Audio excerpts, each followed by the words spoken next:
Libra is the zodiac sign of balance. Love is the question and the answer. Love is everything. Love is why we're here. We were made in love. We were made for love. We were made to love ourselves deeply so that we can bring our best selves to this universe. So we can help balance out the universe, balance out the darkness with the light. And that's only going to happen when all the humans that are in the universe are balanced. And that's what love is. Love is balance. And this is why I believe that Libra is God's mascot, because Libra, at their best, exemplify love, balance, harmony, beauty. These are the, main traits of Venus. When you're ruled by Venus, that is the energy that you bring wherever you go. Libra, in its positive energy, has all of the things that all of us want.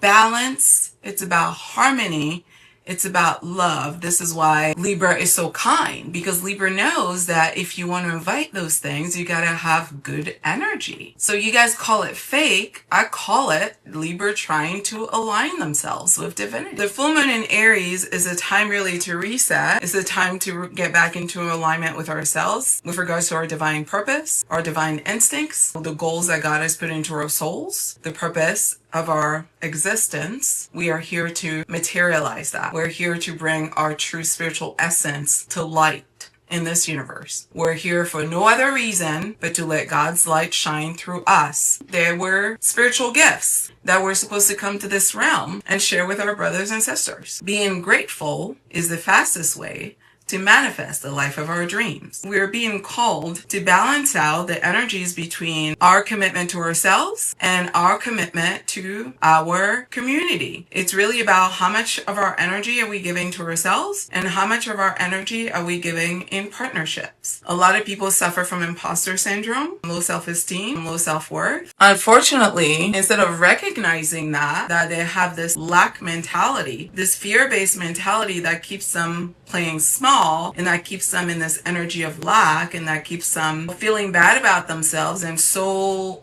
despondent and so low that they're not even able to create anything meaningful.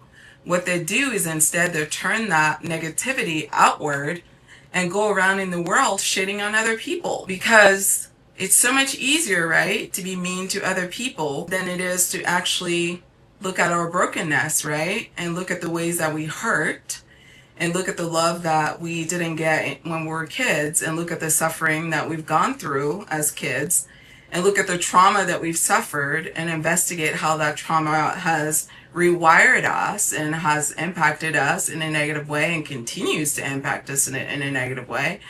It's so much harder to do that emotional labor of really asking ourselves the tough questions, like, why do I do what I do? Why do I hate myself? Who taught me that I was not deserving of love? What is it about my body that I hate? What can I do to change some of the things that I hate about myself? What kind of person do I need to become so I can feel more at peace with myself? What kind of relationship do I have with my body? Do I love my body? If so, how do I show myself that I love my body? If I hate my body, why do I hate my body? Do I hate the way I speak? Do I hate the way I look? What do I hate about myself? When you hate someone that you don't even know, who you really hate is yourself. It's a reflection of you in that person that you hate. It's the part of you that you hate that you're seeing in that person. So it triggers you. So that person is reflecting back to you what you hate about yourself.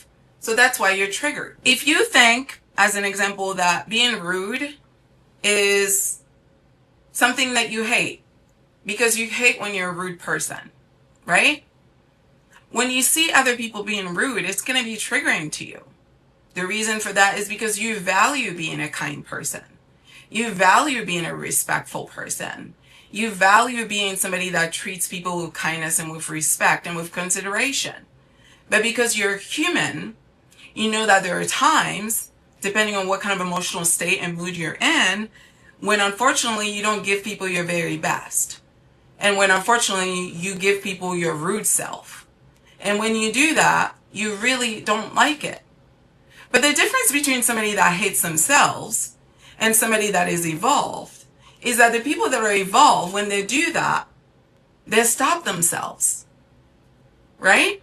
Or even if they're not able to stop themselves in the moment, after the fact, they can reflect on themselves, right?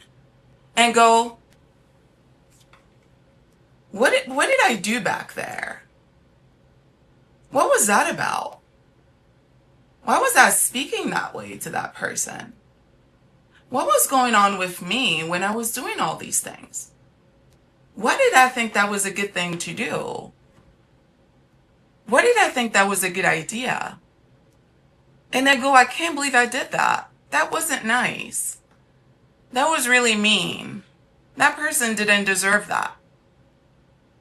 That person did not deserve that. And then they go to that person, that's the evolved person, and they say, you know what? Last time when I did that, I'm so sorry I did that. When I thought about it, I realized this is what was going on with me. And it didn't even have anything to do with you. But this is what was going on with me, and that's why I did that. Now, whether that person wants to accept your apology or not, that's not within your control. And in fact, you have no attachment to it because that's your story, right? But the key thing is you recognize that inside of you, there is both light and darkness. And you're not delusional about your true nature, because your true nature is made up of both light and darkness. The people that hate themselves, they refuse to accept that they have darkness. And you can see that by how they react when other people reflect their darkness back at them. When we don't want to do that work of healing the wounds that we receive from childhood, we live in a state of emotional imbalance. And that emotional instability shows up in everything we touch. It shows up in our relationship with ourselves, with other people, and with our environment. People who don't love themselves can never love you. They can do things for you. They can be nice to you. They can be kind to you. Yeah. They can care for you. Yeah. Can they love you? No. Because people who love themselves unconditionally. And they love themselves unconditionally because they have been at peace with their light and their darkness. Because everybody is made out of both light and darkness. And that's what being in divine alignment is about. I need you to do the hard work of being willing to go inside so you're able to reconcile to your divine, powerful spirit. Because you are a spirit being having a human experience. So parts of it requires trusting your instincts, which is what the animal is about. And parts of it requires being connected to the divine, which is what meditation is about. You cannot thrive in an environment made out of light and darkness when you deny your light or your darkness. This is why integration is very important. This is why meditating on your energetic centers is very important. I would also recommend doing grounding exercises. You can book your astrology reading at intuitivehealing.com. You can also watch videos at Intuitive Healing here on YouTube for Astrology 101 content. Listen to the Aquarius podcast on Spotify, as well as here on YouTube for your horoscope. If you're interested in astrology and love connections, you can visit at Styled Under Libra. And of course, for health and wellness and holistic healing, visit at Styled Under Virgo for all of your astrology content. Thanks so much for watching.